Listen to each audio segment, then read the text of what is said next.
Takot na takot ang pamilyang ito nang makita nila ang isang kalansay na nakatayo sa kanilang sala.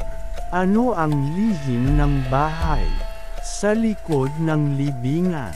Ang bahay sa likod ng libingan. Sa isang maliit na bayan sa probinsya, mayroong isang matandang bahay na matagal nang walang nakatira. Ito ay matatagpuan sa likod ng libingan ng bayan, kung saan madalas marinig ang mga kwento tungkol sa mga multo at mga nangyayaring hindi maipaliwanag. Ang bahay na ito ay tinatawag na bahay ni Aling Marta, isang matandang babae na bigla na lang nawala noong 1980s. Ang kanyang pagkawala ay nanatiling misteryo hanggang ngayon. Episode 1: Ang paglipat.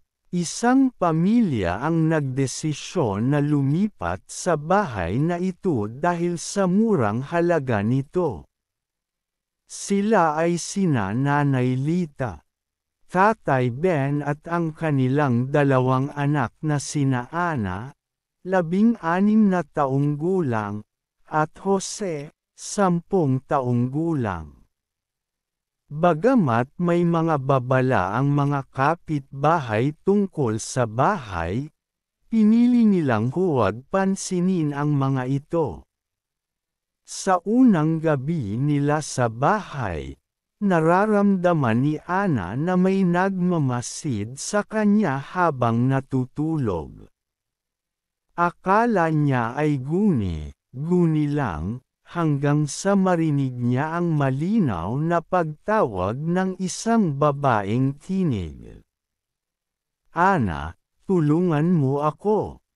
Episode 2: Ang mga palatandaan. Lumipas ang mga araw, at ang pamilya ay napapansin ang mga kakaibang pangyayari. Ang mga larawan sa bahay ay bigla na lang nagbabago ng posisyon.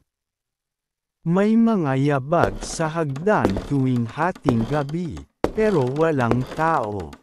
Si Jose ay bigla na lang nagkukwento tungkol sa isang lola na nakikipaglaro sa kanya sa kanyang panaginip.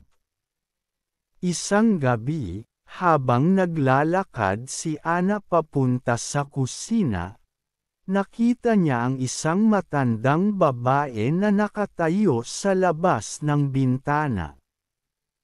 Ang matanda ay nakasuot ng puti at may dugo sa mukha.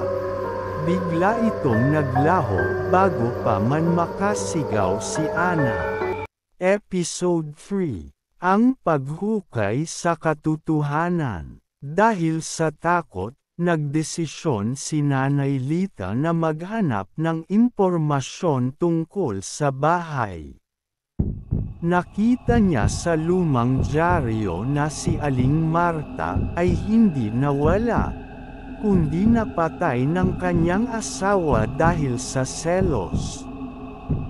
Ang katawan niya ay hindi nakita, pero ang mga kapitbahay ay naniniwala na ito ay nakabaon sa loob ng bahay. Isang gabi, habang naghuhukay si Tatay Ben sa likod ng bahay para sa isang halamanan, natagpuan niya ang isang bagay na nagpapatigas ng kanyang dugo, isang buto ng tao. Episode 4: Ang paglabas ng multo. Mula nang matagpuan ang buto, ang mga paranormal na aktibidad ay lalong lumala. Si Aling Marta ay lalong nagpapakita, at ang kanyang tinig ay mas madalas nang marinig. Isang gabi, nagising ang buong pamilya sa malakas na pag-iyak ng isang babae. Nang lumabas sila ng kwarto, nakita nila ang isang kalansay na nakatayo sa sala, nakatingin sa kanila. "Umalis kayo sa aking bahay," boses ni Aling Marta ang lumabas sa kalansay. Episode 5: Ang wakas. Takot na takot, nagdesisyon ang pamilya na lumikas sa bahay.